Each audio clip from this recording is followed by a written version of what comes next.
Hello and welcome to Daylife. Today we have a wide range of topics to talk about, from the NHS, the latest entertainment, new films and even America.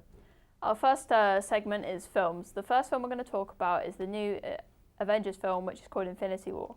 Infinity War follows on from the success of Black Panther, but the storyline follows on from Avengers Civil War, when all of the Avengers signed the Sokovia Awards. The bad guy in this film is Thanos, who is still trying to collect all of the Infinity Stones. So Jay, Are you more of a Marvel or a DC guy? I think I lean more towards DC, mostly because I grew up with the whole Batman and Joker rivalry. Your opinion is wrong. My ears burn. Do not ever speak again. Okay, well let's move on.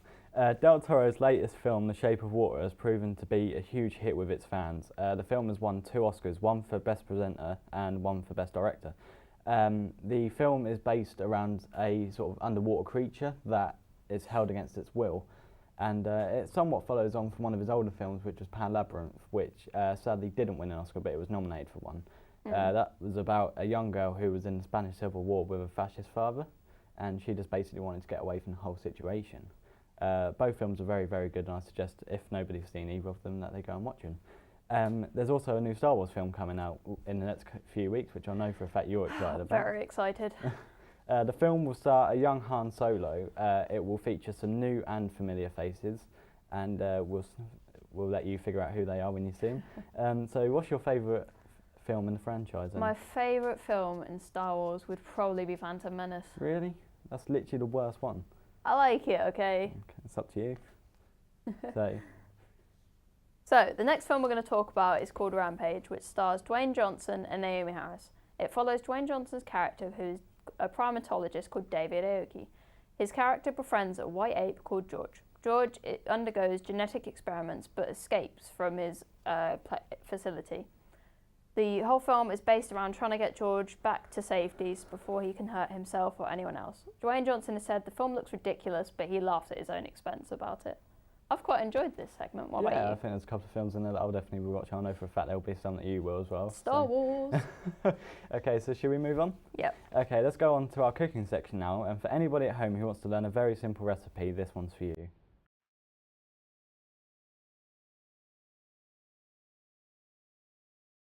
Right, here today to make a 3-egg cheese omelette.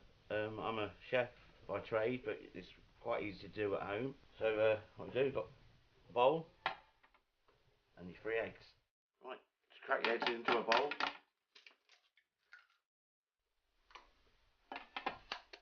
Get your whisk, mix.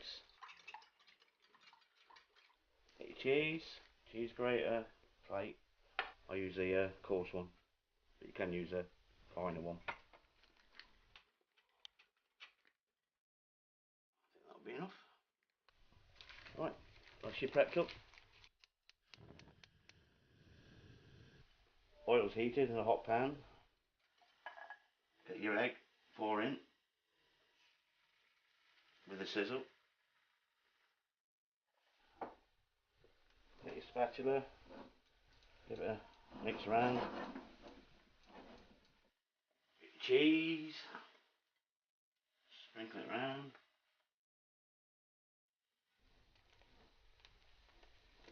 Fold it over.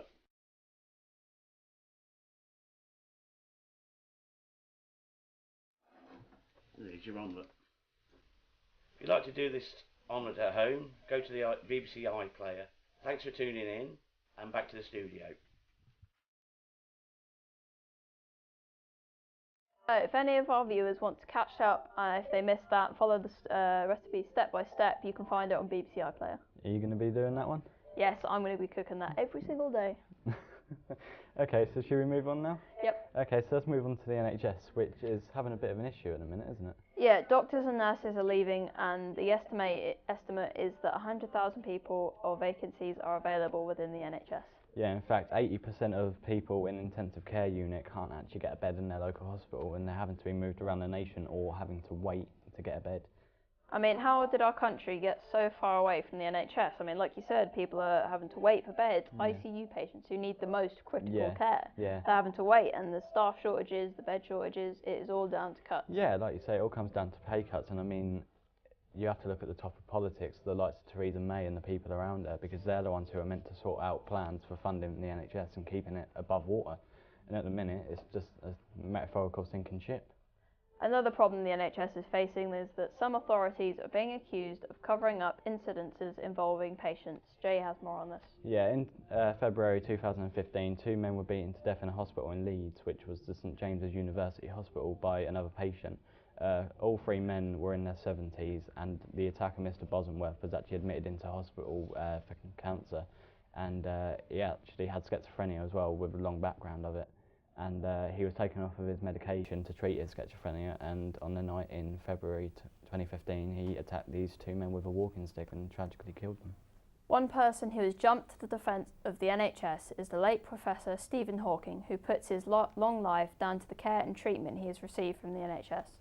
Although he defended the NHS, he criticised the people that are supposed to be keeping it alive, specifically the Health Secretary, Mr Jeremy Hunt. Professor Hawking said that Mr Hunt had cited some sources in speeches which were incorrect or not peer-reviewed. Yeah, I mean, again, it just shows that things just aren't sort of organised enough in there. Although we do have some good news coming out from this week, which is Theresa May says she wants to set up a funding plan for the NHS over the next 6 to 12 months. She says that she wants to get away from these, what they call annual cash top-ups, because, again, they're just clearly not working, there's not enough money. So she says that she wants to sort of start putting money into the NHS regularly and sufficient amounts of it in there. So whether she will or not, we'll have to wait and see over the next 12 months, I guess. Yeah, I guess we can only hope so. So shall we move on to our next topic, which is the latest entertainment, which I know for a fact you're looking forward to. Eurovision season is upon us, guys, and I went out and looked at some of the songs. Here you go.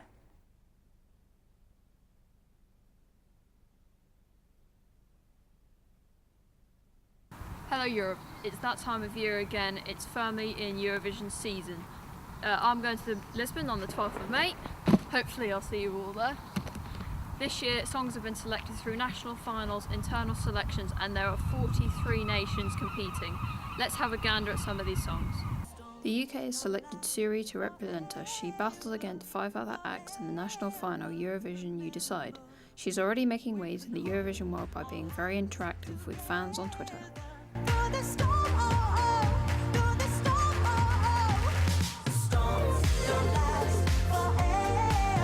This is the entry for Israel. Yeah, I know, not what you'd expect from this country, but she won the selection by a mile.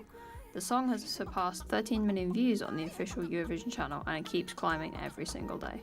She can cluck all she likes, because it works.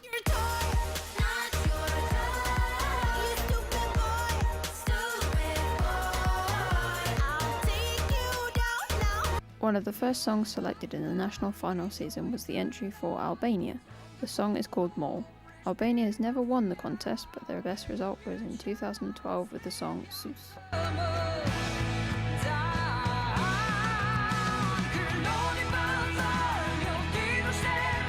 Some of you may recognise Sarah, as she placed second in the 2016 series of The X Factor.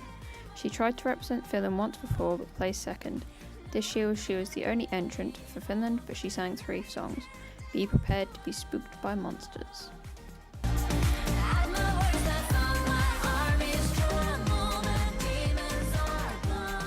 There are so many great songs this year. I hope to see you all in Lisbon, Portugal on the 8th, 10th and 12th of May.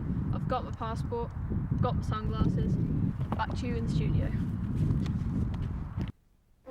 Eurovision! I'm going to be watching. What about you, Jay? I will be watching, and actually this will be my first year of keeping up with the competition. Welcome to the world of Eurovision. So who are looking for the favourites then? The favourites are looking to be Israel and Cyprus. Okay, and your money will be on? My money is on Israel. It's my number one. It's a good song, it's catchy and it's crazy. It is Eurovision all over. Okay, well I'm sure there's plenty of people watching today that will be tuning in to watch a finale of it, and I hope everybody enjoys it. So shall we move on again? Yep. Okay, so we're going to move on to America now, and sadly they've had another tragic mass shooting. The shooting took place in a Marjorie Douglas High School in Florida, and sadly 17 people were killed and 17 people were injured. I'm shocked, the world is shocked. This keeps happening and it is, not acceptable. No, it's not, and I mean you have to be looking at their gun laws, because the rate that this is going on and the amount of times that they have these shootings is scary. I mean, many students are protesting, boycotting classes. I mean, it's just like they want their voice to be heard, Yeah. and you know, the the US should have Yeah. the same gun laws as Yeah, us. of course. Well, I mean, like, most of the people that are doing these protests can't vote because they're not old enough. So I guess this is the only way that they can get Make your their voice yeah. heard. That's the only way that they can get across what they want.